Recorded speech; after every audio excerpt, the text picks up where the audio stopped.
ಓಂ ಶ್ರೀ ಗುರುಭ್ಯೋ ನಮಃ ಹರಿ ಓಂ.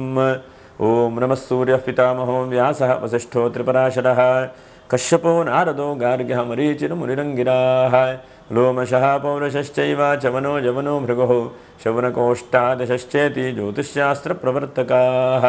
ನಮೋ ಋಷಿಭ್ಯಃ ನಮೋ ಮಹದ್ಭ್ಯಃ. ಪ್ರಿಯ ವೀಕ್ಷಕರೇ, ಭಗವಂತ ಶುಭವನ್ನು ಉಂಟು ಮಾಡಲಿ. ಆತ್ಮೀಯರೇ, ಜುಲೈ ತಿಂಗಳಲ್ಲಿ ವೃಷಭ ರಾಶಿಯವರಿಗೆ ಹೇಗಿದೆ ಮಾಸ ಭವಿಷ್ಯ ಎಂಬುದನ್ನು ಕೂಡ ನಾವು ತಿಳ್ಕೊಳ್ಳೋಣ. ನೋಡಿ, ಜುಲೈ ತಿಂಗಳಿದು ಆಷಾಢ ಮಾಸ, ಹಾಗಾಗಿ ವಿಶೇಷವಾಗಿ ಲಕ್ಷ್ಮೀ ಪೂಜೆ ಮಾಡುವಂಥದ್ದು. ಪ್ರತಿ ಶುಕ್ರವಾರವೂ ಕೂಡ ಮರೆಯದೇ ಇದ್ದ ಹಾಗೆ ಲಕ್ಷ್ಮೀ ನಾರಾಯಣ ದೇವರನ್ನು, ಲಕ್ಷ್ಮಿಯನ್ನು ಮರೆಯದೇ ಪೂಜೆ ಮಾಡಿ. ಯಾಕೆಂದರೆ ಮನುಷ್ಯನಿಗೆ ಸಮೃದ್ಧಿ, ಶಾಂತಿ ಎಲ್ಲವೂ ಸಿಗಬೇಕು ಅಂತಂದರೆ ಮನುಷ್ಯನಿಗೆ ಲಕ್ಷ್ಮೀ ನಾರಾಯಣ ದೇವರ ಅನುಗ್ರಹ ಇರಬೇಕು. ಆಷಾಢ ಮಾಸದಲ್ಲಿ ವಿಶೇಷವಾಗಿ ಲಕ್ಷ್ಮಿಯನ್ನು ಪೂಜೆ ಮಾಡ್ತಾರೆ. ಯಾಕಂದರೆ ಈ ಆಷಾಢ ಮಾಸ ಅಂತಂದರೆ ಲಕ್ಷ್ಮಿಗೆ ವಿಶೇಷವಾದಂಥದ್ದು. ಹಾಗಾಗಿ ಪೂಜೆ ಪುನಸ್ಕಾರವನ್ನು ಕೂಡ ಮಾಡಿಕೊಳ್ಳಿ. ಅನಂತರದಲ್ಲಿ 10ನೇ ತಾರೀಕಿಗೆ ಗುರು ಪೂರ್ಣಿಮಾ, ಹಾಗಾಗಿ ಗುರುವನ್ನು ವಿಶೇಷವಾಗಿ ಪೂಜೆ ಮಾಡುವಂಥದ್ದು. ವ್ಯಾಸ ಜಯಂತಿ ಅಥವಾ ವ್ಯಾಸ ಪೂಜೆ ಮಾಡುವಂಥದ್ದು, ಗುರುಗಳನ್ನು ವಿಶೇಷವಾಗಿ ಪೂಜೆ ಮಾಡುವಂಥ ಸತ್ಯನಾರಾಯಣ ಸ್ವಾಮಿ ಪೂಜೆಯನ್ನು ಆ ದಿವಸವೇ ಮಾಡಬಹುದು. ಅನಂತರದಲ್ಲಿ 14ನೇ ತಾರೀಕು ಸಂಕಷ್ಟರ ಚತುರ್ಥಿ, 14ನೇ ತಾರೀಕು ಕರ್ಕಾಟಕ ಸಂಕ್ರಾಂತಿ, ಅಂದರೆ ದಕ್ಷಿಣಾಯಣ ಪುಣ್ಯಕಾಲ ಅಂಥೇಳಿ ಕರಿತೇವೆ. ಹಾಗಾಗಿ 14ನೇ ತಾರೀಕು ಸಂಕ್ರಾಂತಿ ಆಗುತ್ತೆ. ದಕ್ಷಿಣಾಯಣ ಪುಣ್ಯಕಾಲವೂ ಕೂಡ ಇದೆ. ಎಲ್ಲಾದರೂ ಅವಕಾಶ ಆದರೆ ಸ್ನಾನಾದಿಗಳನ್ನು ಕೂಡ ಮಾಡಿ. ಉತ್ತರಾಯಣ ಎಷ್ಟು ಮಹತ್ವವು ಹಾಗೆ ದಕ್ಷಿಣಾಯಣಗೂ ಕೂಡ ವಿಶೇಷವಾದಂಥ ಮಹತ್ವ ಇದೆ. ಇನ್ನು 22ನೇ ತಾರೀಕಿಗೆ ಮಾಸ ಪ್ರದೋಷ, 23ನೇ ತಾರೀಕಿಗೆ ಮಾಸ ಶಿವರಾತ್ರಿ, 24ಕ್ಕೆ ಜ್ಯೋತಿರ್ ಭೀಮೇಶ್ವರ ವ್ರತ ಮತ್ತು ನಾಗರ ಅಮಾವಾಸ್ಯೆ ಅಂಥೇಳಿ. ಹಾಗೆ 26ನೇ ತಾರೀಕಿಗೆ ಚಂದ್ರ ದರ್ಶನ, ಶ್ರಾವಣ ಮಾಸದ ಶನಿವಾರ, ಅಂದರೆ ಶ್ರಾವಣ ಮಾಸ ಆರಂಭವಾಗುತ್ತೆ. 28ಕ್ಕೆ ನಾಗ ಚತುರ್ಥಿ, ಹಾಗೆ 29ಕ್ಕೆ ನಾಗರ ಪಂಚಮಿ, 30ನೇ ತಾರೀಕು ಶಿರಿಯಾರ ಷಷ್ಠಿ, ಹೀಗೆಲ್ಲ ಇದೆ. ಹಾಗಾಗಿ ಇದು ಆಷಾಢ ಮಾಸ ಮತ್ತು ಶ್ರಾವಣ ಮಾಸ, ಎರಡೂ ಮಾಸಗಳು ಈ ಒಂದು ಜುಲೈ ತಿಂಗಳಲ್ಲಿ ನಮಗೆ ಸಿಗ್ತದೆ.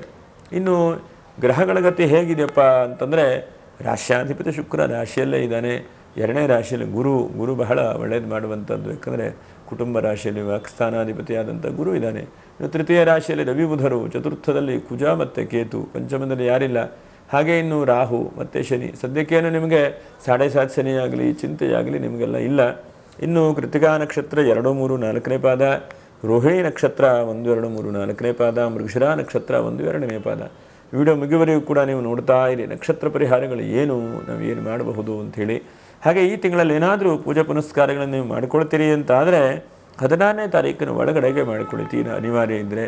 ಆಷಾಢ ಮಾಸ ಆದರೂ ಕೂಡ ಮಿಥುನ ಮಾಸದಲ್ಲಿ ಬರುವಂಥ ಆಷಾಢ, ರವಿಯು ಮಿಥುನ ಮಾಸದಲ್ಲಿದ್ದಾಗ ಅದಕ್ಕೆ ಮಿಥುನಾಷಾಢ ಅಂಥೇಳಿ ಕರೀತಾರೆ. ಹಾಗಾಗಿ ಇಂತಹ ದಿವಸದಲ್ಲಿ ಪೂಜೆ ಪುನಸ್ಕಾರಗಳನ್ನು ಮಾಡಬಹುದು. ಅನಂತರದಲ್ಲಿ 17ನೇ ತಾರೀಕಿಂದ 24ನೇ ತಾರೀಕಿಗೆ ನೋಡಿ, ಅಲ್ಲಿವರೆಗೂ ಕೂಡ ಸ್ವಲ್ಪ ಒಳ್ಳೆಯದಲ್ಲ. ಯಾಕಂದರೆ ಕರ್ಕಾಟಕ ರಾಶಿಯಲ್ಲಿ ರವಿ ಇರುವಾಗ ನಿಮಗೆ ಕರ್ಕಾಟಕ ಆಷಾಢ ಒಳ್ಳೆಯದಲ್ಲ. ಹಾಗಾಗಿ ಆದಷ್ಟು ಆ ಸಮಯದಲ್ಲಿ ಪೂಜೆ ಪುನಸ್ಕಾರಗಳನ್ನು ಅಷ್ಟು ಮಾಡುವಂಥದ್ದು ಒಳ್ಳೆಯದಲ್ಲ. ಮಿಕ್ಕಿರುವಂಥ ದಿವಸ ಏನಾದರೂ ಪೂಜೆಗಳನ್ನು ಮಾಡಿಕೊಳ್ಳಿ. 25ನೇ ತಾರೀಕಿನ ಮೇಲೆ ನಿಮಗೆ ಶ್ರಾವಣ ಮಾಸವೂ ಕೂಡ ಶುರುವಾಗ್ತದೆ. ಹಾಗಾಗಿ ಶ್ರಾವಣ ಮಾಸದಲ್ಲಿ ಪ್ರತಿಯೊಂದು ಶನಿವಾರವೂ ಕೂಡ ಶ್ರಾವಣ ಶನಿವಾರ ಪೂಜೆ ಪುನಸ್ಕಾರಗಳನ್ನು ವಿಶೇಷ ಮಾಡುವಂತಹ ಒಂದು ಶುಭವಾದಂಥದ್ದಿದೆ. ಒಟ್ಟಿನಲ್ಲಿ ನೋಡೋಣ ವೃಷಭ ರಾಶಿಯವರು. ಯಾಕಂದರೆ ಎಲ್ಲ ರೀತಿಯಾಗೂ ನಿಮ್ಗೆ ಅನುಕೂಲತೆಗಳು ಆಗ್ತಾ ಇದೆ ನಿಮಗೆ. ಯಾಕಂದರೆ ಗ್ರಹಸ್ಥಿತಿ ಹೇಗಿದೆ ಅಂತಂದರೆ, ಸದ್ಯಕ್ಕೆ ರಾಶಿಯಲ್ಲಿ ಗುರು ಇದ್ದ ಅವನು ಮುಂದಕ್ಕೆ ಹೋಗಿದ್ದಾನೆ. ಹಾಗಾಗಿ ಒಂದಂತಕ್ಕೆ ರಾಶ್ಯಾಧಿಪತಿ ಶುಕ್ರನು ಸಪ್ತಮ ರಾಶಿಯಲ್ಲಿ ನೋಡಲ್ಪಟ್ಟಿದ್ದಾನೆ. ಹಾಗಾಗಿ ಶುಕ್ರನಿಂದ ಬಹಳ ಶುಭವಾದಂಥ ಫಲಗಳು ನೀವು ನಿರೀಕ್ಷೆ ಮಾಡಬಹುದು ಈ ತಿಂಗಳಲ್ಲಿ. ಒಂದನೇದಾಗಿ ಒಂದು ನೂತನವಾದಂಥ ಒಂದು ವ್ಯಕ್ತಿಯ ಪರಿಚಯ ಮತ್ತು ವ್ಯಕ್ತಿಯಿಂದ ಆರ್ಥಿಕವಾದಂಥ ಅನುಕೂಲ ಆಗುತ್ತೆ. ಎಷ್ಟೋ ಸಲ ಯಾವುದೋ ಒಂದು ಬಿಸ್ನೆಸ್ ಶುರು ಮಾಡಬೇಕು ಅಂದ್ಕೊಳ್ತೇವೆ, ಆ ಬಿಸ್ನೆಸ್ ಕ್ಲಿಕ್ ಆಗೋದಿಲ್ಲ. ಅಥವಾ ಯಾವುದೋ ಒಂದು ಸ್ನೇಹಿತರು ಅಥವಾ ರಿಲೇಷನ್ನು ಇಂಥವ್ರನ್ನ ಇಟ್ಕೊಂಡು ನಾವು ಕೆಲಸ ಕಾರ್ಯಗಳನ್ನು ಮಾಡಬೇಕು ಅಂದ್ಕೊಳ್ತೇವೆ, ಅಲ್ಲೂ ಕೆಲಸ ಕಾರ್ಯ ಕ್ಲಿಕ್ ಆಗೋದಿಲ್ಲ. ಏನಪ್ಪ ಅಂಥೇಳಿ ಬಹಳ ಚಿಂತೆ ಮಾಡ್ತಾ ಇರ್ತೀವಿ. ಆದರೆ ಈ ತಿಂಗಳಲ್ಲಿ ರಾಶಿಯಲ್ಲೇ ಶುಕ್ರ ಇದ್ದಾನೆ. ಹಾಗಾಗಿ ಹಣಕಾಸಿನ ಹರಿವು, ಹಣಕಾಸಿನ ಅನುಕೂಲತೆಗಳು ಈ ತಿಂಗಳಲ್ಲಿ ನಿಮಗೆ ಜಾಸ್ತಿ ಆಗಬಹುದು. ಹಾಗಾಗಿ ಏನು ಚಿಂತೆ ಮಾಡಬೇಡಿ, ಆರ್ಥಿಕವಾದಂಥ ಸದೃಢವಾದಂತಹ ಒಂದು ತಿಂಗಳು ಅಂತೇಳಿ ಹೇಳಬಹುದು. ಮತ್ತು ಶುಕ್ರನು ಮನೆಗೆ ಏನಾದ್ರು ಪೇಂಟಿಂಗ್ ಮಾಡಿಸೋದಿದ್ರೆ ಅದನ್ನು ಮಾಡುವಂಥದ್ದು, ಮನೆಯಲ್ಲಿ ಪೂಜೆ ಪುನಸ್ಕಾರಗಳನ್ನು ಮಾಡುವಂಥದ್ದು.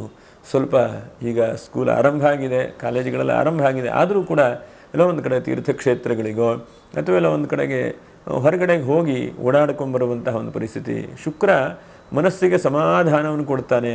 ಮನಸ್ಸಿಗೆ ನೋಡಿ, ನಿಮಗೆ ಯಾವುದೋ ಒಂದು ಇಷ್ಟಪಟ್ಟಿದ್ದೀರಿ, ಹುಡುಗ ಹುಡುಗಿಯೋ ಮದುವೆ ಆಗಬೇಕು ಅಂದರೆ ಅದಕ್ಕೆ ಪ್ರಯತ್ನಗಳಾಗಬಹುದು. ಅಥವಾ ಯಾವುದೋ ಒಂದು ದೂರದ ಸಂಬಂಧಿಕರಿದ್ದಾರೆ, ನಿಮಗೆ ಮನೆಗೆ ಬರಬೇಕು, ಯಾವುದೊಂದು ಕೆಲಸ ಆಗಬೇಕು ಅಂದರೆ ಅವರು ಬರಬಹುದು. ಹೀಗೆ ಶುಕ್ರನು ಆದಷ್ಟು ಚೆನ್ನಾಗಿರುವಂಥ ಖುಷಿಯನ್ನು ಸಂತೋಷವನ್ನು ಶುಕ್ರ ಕೊಡ್ತಾನೆ. ಆ ಶುಕ್ರನಿಂದ ನೀವು ಈ ತಿಂಗಳಲ್ಲಿ ಸಂತೋಷವನ್ನು ನಿರೀಕ್ಷೆ ಮಾಡಬಹುದು. ಅವನು ಯಾವಾಗೂ ಕೂಡ ಶುಕ್ರನ ರಾಶಿಯಲ್ಲಿ ರಾಶ್ಯಾಧಿಪತಿ ಕೂದ ತಕ್ಷಣವೇ ಸಂತೋಷ ಆಡುವಂಥದ್ದು ವೃದ್ಧಿ ಆಗ್ತದೆ. ಇನ್ನು ಗುರುವಿಂದ ನೀವೇನು ಚಿಂತನೆ ಮಾಡ್ಬೋದು ಅಂತಂದರೆ, ಕೆಲವೊಂದು ನೀವು ಹಿಂದೆ ತಪ್ಪು ಮಾಡ್ಕೊಂಡಿದ್ದೀರಿ, ಎಲ್ಲೋ ಒಂದು ಕಡೆಗೆ ದುಡ್ಡು ಯಾರಿಗೋ ಕೊಟ್ಟಿದ್ದೀರಿ, ಅಥವಾ ದುಡ್ಡು ಕೊಟ್ಟು ಸಿಕ್ಕಾಕೊಂಡಿದ್ದೀರಿ, ಅಥವಾ ನೀವು ಮಧ್ಯವರ್ತಿಯಾಗಿ ಯಾರೊಬ್ಬರಿಗೆ ಕೊಡುವಾಗ ಶುರುಟಿ ಹಾಕಿದ್ದೀರಿ. ಇಂತಹದ್ದೆಲ್ಲ ಚಿಂತೆಗಳು ಒಂದಷ್ಟು ಇದ್ದಾವೆ ವೃಷಭ ರಾಶಿಯವರಿಗೆ. ಯಾಕಂದರೆ ಎಲ್ಲ ಚೆನ್ನಾಗಿದ್ದರೂ ಕೂಡ ಕೆಲವೊಂದಷ್ಟು ಉದ್ದಟತನದಿಂದ, ನಾನೇ ಎಲ್ಲ ಮಾಡ್ತಾನೆ ಹೇಳುವಂತಹ ಮನಸ್ಥಿತಿಯಿಂದ, ಅಥವಾ ಎಲ್ಲವೂ ನನಗೆ ಗೊತ್ತು ಹೇಳುವಂಥ ಮನಸ್ಥಿತಿಯಿಂದ ನೀವು ಮಾಡ್ಕೊಂಡಿದ್ದೀರಿ. ಹಾಗಾಗಿ ಅಂಥ ವಿಷಯಕ್ಕೆ ಸ್ವಲ್ಪ ಚಿಂತೆ ಆಗಬೇಕಾಗಬಹುದು. ಯಾಕಂದರೆ ಗುರು ನಿಮ್ಮನ್ನು ಈ ಸಮಯದಲ್ಲಿ ಕೈ ಬಿಡಲಿಕ್ಕಿಲ್ಲ. ಕೆಲವೊಂದು ಸಲ ನಾವೇ ಎಷ್ಟೋ ಸಲ ತಪ್ಪು ಮಾಡ್ಕೊಂಡಿದ್ದಾಗ ದೇವರನ್ನು ಬೈತೇವೆ, ದೇವ್ರು ಹಂಗೆ ಮಾಡಲಿಲ್ಲ ಹಿಂಗೆ ಮಾಡಲಿಲ್ಲ ಅಂಥೇಳಿ. ಆ ಭಗವಂತನ ನಿಯಾಮಕ, ನಮ್ಮ ಕರ್ಮ ಏನಿದೆ ನಾವು ಅನುಭವಿಸಬೇಕು. ಅವನು ಭಗವಂತ ಒಳ್ಳೆಯದಾಗಲಿ ಅಂಥೇಳಿ ಮಾಡ್ತಾನೆ. ನಾವು ಆದಷ್ಟು ಒಳ್ಳೆ ರೀತಿಯಾಗಿದ್ದರೆ ಭಗವಂತ ನಮ್ಮನ್ನು ಕೈ ಹಿಡಿತಾನೆ. ಮತ್ತು ಹಿಂದಿನ ಜನ್ಮದಲ್ಲೆಲ್ಲ ಹೇಗಿದೆಯೋ ಅದೆಲ್ಲ ನಮಗೆ ಗೊತ್ತಿರುವುದಿಲ್ಲ. ಹಾಗಾಗಿ ಎಷ್ಟು ಸಾಧ್ಯವಾಗುತ್ತೋ ಅಷ್ಟು ಒಳ್ಳೆ ರೀತಿಯಾದಂಥ ಮನುಷ್ಯ ಪ್ರಯತ್ನವನ್ನು ಮಾಡ್ತಾ ಹೋಗೋಣ. ಹಾಗಾಗಿ ಈ ತಿಂಗಳಲ್ಲಿ ಹಣಕಾಸನ್ನು ಕೊಡುವಂಥದ್ದು, ಹಿಂದೆ ಕೊಟ್ಟಂಥ ವಿಷಯಕ್ಕೆ ಸ್ವಲ್ಪ ಚಿಂತೆ ಪಡುವಂಥ ಸಾಧ್ಯತೆಗಳಿದ್ದಾವೆ. ಇನ್ನು ನೋಡಿ, ತೃತೀಯ ರಾಶಿಯಲ್ಲಿ ರವಿ ಬುಧರು, ಇದು ಒಂದು ಹಂತಕ್ಕೆ ನಮಗೆ ಒಳ್ಳೆಯದೇ. ತೃತೀಯ ರಾಶಿಯಲ್ಲಿ ರವಿ 14ನೇ ತಾರೀಕು ನಂತರ ಬರ್ತಾನೆ. ಆದರೂ ಕೂಡ ಮನಸ್ಸಿಗೆ ಎಲ್ಲೋ ಒಂದು ಕಡೆ ಗೌರ್ಮೆಂಟಿಂದ ಸಾಲ ಸೌಲಭ್ಯಗಳು ಸಿಗುವಂಥದ್ದು, ಕೃಷಿ ಭೂಮಿ ಖರೀದಿ ಮಾಡಿದ್ದಂಥವ್ರು ಹೆಚ್ಚಿನದಾದಂಥ ಅಭಿವೃದ್ಧಿ ಆಗುವಂಥದ್ದು, ನೀರಿನ ಪರದಾಟ, ನೀರಿನ ತೊಂದರೆಯಪ್ಪ ಏನು ಮಾಡಲಿ ನಾನು ಅಂತಂದರೆ ಆ ನೀರಿನ ಸಮಸ್ಯೆಗಳು, ನೀರಿನ ಚಿಂತೆ ಎಲ್ಲ ದೂರ ಆಗುವಂಥದ್ದು, ಮತ್ತು ಅದಾಗದು ಬಿಸ್ನೆಸ್ ಅಷ್ಟಷ್ಟಾಗಿ ಗ್ರೋತ್ ಆಗುವಂಥದ್ದು. ರವಿ ನಿಮಗೆ ಗೌರ್ಮೆಂಟಿಂದ ಸಾಲ ಸೌಲಭ್ಯಗಳು ಸಿಗುವ ಹಾಗಾಗುತ್ತೆ. ಎಷ್ಟೋ ಸಲ ನಾವು ಕೈ ಸಾಲ ಇಸ್ಕೊಂಡು ಬಿಸ್ನೆಸ್ ಶುರು ಮಾಡಿ ಕೈ ಸುಟ್ಕೊಂಡಿರ್ತೇವೆ. ಅದರ ಸರಿಯಾದಂತಹ ಮಾರ್ಗದಲ್ಲಿ ಸರಿಯಾದಂಥ ಬಿಸ್ನೆಸ್ ರೂಟ್ ಹಿಡ್ಕೊಂಡಿದ್ರೆ ಖಂಡಿತ ಹಾಗಾಗೋದಿಲ್ಲ. ಹಾಗಾಗಿ ಯಾರ್ಯಾರಿಗೆ ಯಾವ್ಯಾವ ಕೆಲಸ ಆಗುತ್ತೆ ಅದನ್ನು ನೋಡಿಕೊಂಡು ಆದಷ್ಟು ಸರಿಯಾದಂಥ ಒಂದು ಕ್ರಮಬದ್ಧವಾಗಿ ಮಾಡ್ಕೊಂಡು ಹೋಗಬೇಕು. ಅದರಿಂದ ಭಾಳ ಶುಭವಾಗ್ತದೆ. ಹಾಗೆ 4ನೇ ರಾಶಿಯಲ್ಲಿ ಕುಜ.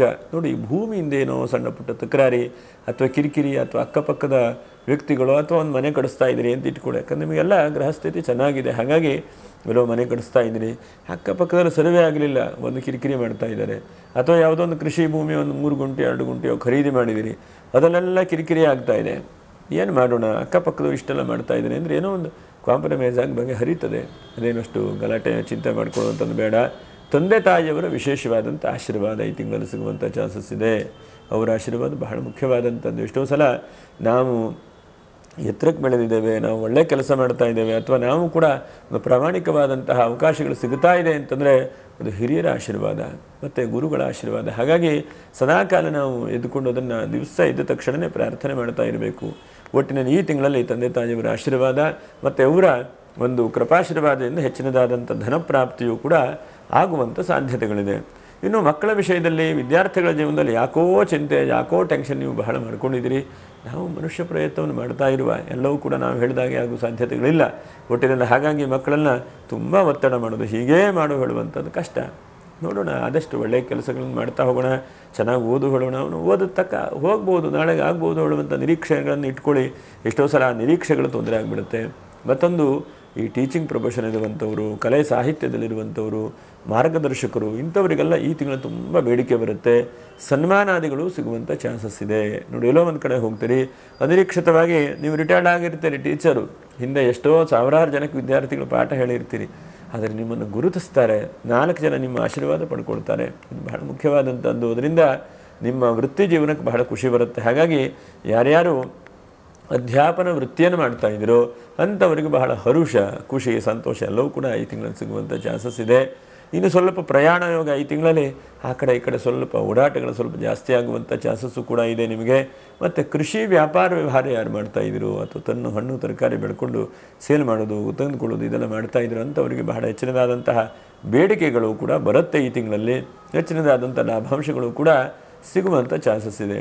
ಎಷ್ಟೋ ಸಲ ನೋಡಿ, ಕೃಷಿತೋ ನಾಸ್ತಿ ದುರ್ಭಿಕ್ಷ ಅಂಥೇಳಿ ಶಾಸ್ತ್ರಗಳಲ್ಲೆಲ್ಲ ಹೇಳಿದ್ರೂ ಕೂಡ ಕೃಷಿಕರಿಗೆ ಬಹಳ ಕಷ್ಟ ಅಂಥೇಳಿ ಸ್ವಲ್ಪ ಸಮಯವನ್ನು ನೋಡಿಕೊಂಡು, ಅದರ ಜೊತೆಗೆ ಆದಷ್ಟು ಯಾವ್ಯಾವ ಬೆಳೆ ಯಾವ್ಯಾವ ಭೂಮಿಯಲ್ಲಿ ಆಗುತ್ತೆ ನೋಡಿಕೊಂಡು, ಮತ್ತು ಮಾರ್ಕೆಟನ್ನು ಆದಷ್ಟು ಸ್ಟಡಿ ಮಾಡ್ಕೊಂಡು ಮಾಡಬೇಕು ಕೃಷಿಕರು. ಅದು ಮಾಡದೆ ಸುಮ್ಮನೆ ಏನೋ ಒಂದು ವ್ಯವಸ್ಥೆ ಮಾಡಿಬಿಟ್ರೆ ಹಾಕಿದಂತಹ ತರಕಾರಿಗಳು ಹಾಳಾಗೋಗ್ತದೆ. ಹಾಗಾಗಿ ಆದಷ್ಟು ಕೆಮಿಕಲನ್ನು ರಹಿತ, ಅದು ಆದಷ್ಟು ಬಿಟ್ಟು ಎಷ್ಟು ಸಾಧ್ಯ ಆಗುತ್ತೋ ಅಷ್ಟು ಆರ್ಗಾನಿಕ್ ಫುಡ್ಡನ್ನು ಬೆಳೆಸ್ತಾ ಆದಷ್ಟು ಒಳ್ಳೆ ರೀತಿಯಾದಂಥ ಕೃಷಿಯನ್ನು ಮಾಡಿದರೆ ಖಂಡಿತವಾಗೂ ಬೆಲೆಗಳಿದೆ. ಸ್ವಚ್ಛವಾದಂಥ ಶುದ್ಧವಾದಂಥ ಮನಸ್ಸಿನ ಯೋಚನೆ ಮಾಡ್ತಾ ಬನ್ನಿ. ಯಾಕಂದರೆ ಎಷ್ಟೋ ಸಲ ನಾವು ನೋಡ್ತೇವೆ, ನಮಗೂ ಬಹಳ ಬೇಜಾರಾಗ್ತದೆ, ರೋಡಲ್ಲೆಲ್ಲ ತರಕಾರಿ ಚೆಲ್ತಾರೆ, ಆದರೆ ಬೆಳೆಯುವಾಗ ಆ ವ್ಯಕ್ತಿ ಎಷ್ಟೊಂದು ಶ್ರಮ ಪಟ್ಕೊಂಡಿರ್ತಾನೆ ಅಲ್ವಾ. ಹಾಗಾಗಿ ಅದನ್ನೆಲ್ಲ ಹಾಳು ಮಾಡುವ ಪ್ರತಿಯೊಂದು ಕೂಡ ಆಹಾರ ಪದಾರ್ಥಗಳು ಇವತ್ತಿನ ದಿವಸ ಮಾಡಬೇಕು ಅಂದರೆ ಎಷ್ಟು ಸಮಯ, ಎಷ್ಟು ಎನರ್ಜಿ, ಎಷ್ಟು ಆ ಜಾಗ ಎಲ್ಲವೂ ಕೂಡ ಬೇಕಾಗುತ್ತೆ. ಹಾಗಾಗಿ ಇನ್ನೊಬ್ಬನಿಗೆ ಅದನ್ನು ಒಳ್ಳೆಯ ಬೆಲೆ ಬಂದರೆ ಸೇಲ್ ಮಾಡೋದು, ಇಲ್ವಾ ಇನ್ನೊಬ್ಬನಿಗೆ ಅಟ್ಲೀಸ್ಟ್ ಉಪಯೋಗಿಸಲಿ ಹೇಳಂತಾರೋ ಕೊಡುವಂಥದ್ದು ಬಹಳ ಉತ್ತಮವಾದಂಥದ್ದು. ಇನ್ನು ನೀರಿನ ತೊಂದರೆ ಈ ರಾಶಿಯವರಿಗೆ ಯಾರ್ಯಾರಿಗಿದೆ ಇದು ಬಹಳ ಮುಖ್ಯವಾಗಿ ಗಮನಿಸಬೇಕು. ಎಷ್ಟೋ ಸಲ ಮಳೆಗಾಲ ಅಂತ ಅಂದ್ಕೊಳ್ತೇವೆ, ಆದರೆ ಬೋರ್ವೆಲ್ಲೂ ಕೂಡ ನೀರು ಹೋಗಿಬಿಡುತ್ತೆ. ಹಾಗಾಗಿ ನೀರಿನ ತೊಂದರೆ ಇದ್ದವರಿಗೂ ಕೂಡ ಹೆಚ್ಚಿನದಾದಂಥ ಅನುಕೂಲತೆಗಳು, ಒಳ್ಳೆ ರೀತಿಯಾದಂಥ ಅವಕಾಶಗಳಾಗುತ್ತೆ. ಮತ್ತು ಜೀವನದಲ್ಲಿ ಈ ತಿಂಗಳಲ್ಲಿ ಏನೋ ಒಂದು ಫೈನಾನ್ಸನ್ನು ಒಂದು ಸ್ಟೇಟಸ್ ನಿಮ್ಮದು ಜಾಸ್ತಿ ಹೋಗುತ್ತೆ. ಅದರ ಜೊತೆಯಲ್ಲಿ ಯಾವುದೋ ಒಂದು ಸೈಡ್ ಬಿಸ್ನೆಸ್ಸು ಅಥವಾ ಪಾರ್ಟ್ ಟೈಮಲ್ಲಿ ಏನೋ ಒಂದು ಕೆಲಸ ಮಾಡುವಂಥದ್ದು, ನೀವೇನೋ ಒಂದು ವೃತ್ತಿ ಮಾಡ್ತಾ ಇದ್ದೀರಿ, ಏನೋ ಒಂದು 50,000 60,000 ಸಂಬಳ ಬರ್ತಾ ಇದೆ, ಅದರ ಜೊತೆಯಲ್ಲಿ ಯಾವುದೊಂದು ಪಾರ್ಟ್ ಟೈಮ್ ಕೆಲಸಗಳನ್ನು ಕೂಡ ಶುರು ಮಾಡಿ ಆ ಕೆಲಸವು ಕೂಡ ಕೈ ಹಿಡಿತದೆ ಅಂತೇಳಿ ಹೇಳ್ತಾನೆ. ಯಾಕಂದರೆ ಧನಸ್ಥಾನದಲ್ಲಿ ಗುರು ಇದ್ದಾನೆ. ಹಾಗಾಗಿ ಧನಸ್ಥಾನ ಕುಟುಂಬ ಸ್ಥಾನವನ್ನು ಗುರು ಬಹಳ ಬಲಿಷ್ಠ ಮಾಡ್ತಾನೆ. ಅವನು ಯಾವ ರಾಶಿಯಲ್ಲಿರ್ತಾನೋ ಆ ರಾಶಿಯನ್ನು ಅನುಕೂಲಕರವಾಗುವಾಗ ಮಾಡ್ತಾನೆ. ಅಂದರೆ ಧನಸ್ಥಾನ ಕುಟುಂಬ ಸ್ಥಾನವನ್ನು ಬಲಿಷ್ಠ ಆಗುವಾಗ ಮಾಡ್ತಾನೆ ಅವನು. ಯಾಕಂದರೆ ಕುಟುಂಬದಲ್ಲಿ ಏನೋ ವ್ಯಾಜ್ಯ ಕಿರಿಕಿರಿ, ಇವತ್ತಿನ ದಿವಸ ಭೂಮಿಯೇ ಕಿರಿಕಿರಿ ಆಗಿಬಿಡುತ್ತೆ. ಜಮೀನು ಇದ್ದರೂ ಕಷ್ಟ, ಇಲ್ಲದೇ ಇದ್ದರೂ ಕಷ್ಟ. ಹಾಗಾಗಿ ಆ ವ್ಯಾಜ್ಯಗಳು ಕಿರಿಕಿರಿ ಯಾವುದಿದೆ ಅದೆಲ್ಲ ಪರಿಹಾರ ಆಗುವಂಥ ಸಾಧ್ಯತೆಗಳಾಗುತ್ತೆ. ಮನಸ್ಸಿಗೆ ಸ್ವಲ್ಪ ಸಮಾಧಾನ ಬರುವಂಥದ್ದು ಒಂದು 5 ಜಾಗೃತ ವಹಿಸ್ಕೊಳ್ಳಿ. ಒಂದನೇದಾಗಿ ಫೈನಾನ್ಸ್ ವ್ಯಾಪಾರ ವ್ಯವಹಾರ ಮಾಡೋರು ಜಾಗ್ರತೆ. ಎರಡನೇದಾಗಿ ಎಷ್ಟು ಸಾಧ್ಯ ಆಗುತ್ತೋ ಅಷ್ಟು ನಿಮ್ಮ ಆರೋಗ್ಯದ ಬಗ್ಗೆ ಜಾಗ್ರತೆ ವಹಿಸ್ಕೊಳ್ಳಿ. ಮೂರನೇದಾಗಿ ಹಿಂದೆ ಮಾಡಿದಂಥ ತಪ್ಪನ್ನು ಶುರುಟಿ ಹಾಕೋದು, ಯಾರಿಗೂ ಮಾತು ಕೊಡೋದನ್ನು ಮಾಡಲಿಕ್ಕೆ ಹೋಗಬೇಡಿ. ನಾಲ್ಕನೇದಾಗಿ ನಿಮ್ಮ ಯೋಚನೆ ಏನಿದ್ರೂ ಕೆಲಸದ ಕಡೆಗೆ, ನಿಮ್ಮ ಯೋಚನೆ ಏನಿದ್ರೂ ಕೂಡ ಯಾವ ದಾರಿ ಇದೆಯೋ ಅಥವಾ ಸಂಬಳದ ಕೆಲಸಕ್ಕೆ ಹೋಗಬೇಕು, ಅದು ಬಿಸ್ನೆಸ್ ಇದ್ದರೆ ಬಿಸ್ನೆಸ್ಸು ಒಂದೇ ಟಾರ್ಗೆಟ್ ಮಾಡಿ. 10 ಕಡೆಗೆ ಹೋದರೆ ಯಾವುದೂ ಆಗೋದಿಲ್ಲ. ಇರುವಂಥ ನಮ್ಮ ಸಮಯದಲ್ಲಿ ಯಾವ ಕೆಲಸವೂ ಕೈ ಹತ್ತುವುದಿಲ್ಲ, ಎಲ್ಲವೂ ಕೂಡ ಹೆಚ್ಚು ಕಡಿಮೆ ಆಗಿಬಿಡ್ತದೆ. ಇದಿಷ್ಟು 5 ಜಾಗ್ರತೆ ವಹಿಸ್ಕೊಳ್ಳಿ, ಬೇರೆ ಎಲ್ಲ ಅನುಕೂಲ ಇದೆ. ಇನ್ನು ಕೃತಿಕಾ ನಕ್ಷತ್ರ 2, 3, 4ನೇ ಪಾದದವರು ಎಷ್ಟು ಸಾಧ್ಯ ಆಗುತ್ತೋ ಅಷ್ಟು ವಿಷ್ಣು ಸಹಸ್ರನಾಮ ತಪ್ಪದೇ ಹೇಳಿ. ವಿಷ್ಣು ಸಹಸ್ರನಾಮದಲ್ಲಿ ಎಲ್ಲವೂ ಕೂಡ ಬರುತ್ತೆ. ಅಧೃತ ಸ್ವಧೃತ ಸ್ವಾವಸ ಪ್ರಾಗ್ವಂಶೋ ವಂಶವರ್ಧನ. ನಮ್ಮನ್ನು ವೃದ್ಧಿ ಮಾಡುವಂಥ ಶಕ್ತಿ ಆ ವಿಷ್ಣುವಿನಲ್ಲಿದೆ, ಭಗವಂತನಲ್ಲಿದೆ. ಹಾಗಾಗಿ ಆ ವಿಷ್ಣುವನ್ನು ಪ್ರಾರ್ಥನೆ ನಮಸ್ಕಾರವನ್ನು ಮಾಡಿ. ಇನ್ನು ರೋಹಿಣಿ ನಕ್ಷತ್ರ ನೀವು ಎಷ್ಟು ಸಾಧ್ಯ ಆಗುತ್ತೋ ಅಷ್ಟು ಗುರುವಾರ ದಿವಸ 10ನೇ ತಾರೀಕಿಗೆ ಗುರು ಪೂರ್ಣಿಮೆ ಇದೆ ನೋಡಿ. ಹಾಗಾಗಿ ಗುರುವನ್ನು ಭಕ್ತಿಯಿಂದ ಪ್ರಾರ್ಥನೆ ಮಾಡಿ. ಗುರುಗಳ ಸಂಸ್ಥಾನ ಮಠ ಇತ್ಯಾದಿಗಳಿಗೆ ಹೋಗಿ ಗುರುಗಳನ್ನು ಭಕ್ತಿಯಿಂದ ಪ್ರಾರ್ಥನೆ ಮಾಡಿಕೊಳ್ಳಿ. ಒಂದು ದಿವಸ ಆದರೂ ಮರ್ಯಾದೆ ಮಾಡಿ. ಇನ್ನು ಮೃಗಶಿರ ನಕ್ಷತ್ರ 1, 2ನೇ ಪಾದ ನೀವು ಎಷ್ಟು ಸಾಧ್ಯ ಆಗುತ್ತೋ ಅಷ್ಟು 10ನೇ ತಾರೀಕಿಗೆ ಎಲ್ಲ ಅನ್ನದಾನ ಮಾಡ್ತಾರೋ. ಯಾಕಂದರೆ ಗುರುವಿನ ಕ್ಷೇತ್ರದಲ್ಲಿ ಬಹಳ ಅನ್ನದಾನ ಮಾಡ್ತಾರೆ ಗುರು ಪೂರ್ಣಿಮೆ ದಿವಸ. ನೀವೂ ಕೂಡ ಅಲ್ಲಿ ಹೋಗಿ ನಿಮ್ಮ ಕೈಲಾದಂಥ ಸೇವೆಯನ್ನು ಅಷ್ಟೇ ಮಾಡಿ, ಇಷ್ಟೇ ಮಾಡಿ, ಅಷ್ಟೇ ಕೊಡಿ, ಇಷ್ಟೇ ಕೊಡಿ ಹೇಳುವುದಿಲ್ಲ ನಾನು. ಏನು ಕೈಯಲ್ಲಿ ಸಾಧ್ಯ ಆಗುತ್ತೋ ಅಷ್ಟನ್ನು ನಿಮ್ಮ ಕೈಯಿಂದ ದಾನ ಮಾಡುವಂಥ ಪ್ರಯತ್ನವನ್ನು ಮಾಡಿ. ಇದಿಷ್ಟು ಸುಲಭವಾದಂಥ ಪರಿಹಾರವನ್ನು ಮಾಡಿ ಆ ಭಗವಂತನ ಅನುಗ್ರಹ ಮಾಡಲಿ, ಎಲ್ಲರಿಗೂ ಕೂಡ ಶ್ರೇಯಸ್ಸನ್ನು ಉಂಟು ಮಾಡಲಿ ಅಂಥೇಳಿ ಆ ಭಗವಾನ ಸದ್ಗುರು ಶ್ರೀ ಶ್ರೀಧರ ಸ್ವಾಮಿಗಳಲ್ಲಿ ಪ್ರಾರ್ಥನೆ ಮಾಡ್ತೇನೆ. ಲೋಕಾ ಸಮಸ್ತ ಸುಖಿನೋ ಭವಂತು, ಸಮಸ್ತ ಸನ್ಮಂಗಲಾನೇ ಭವಂತು. ನಮಸ್ಕಾರ.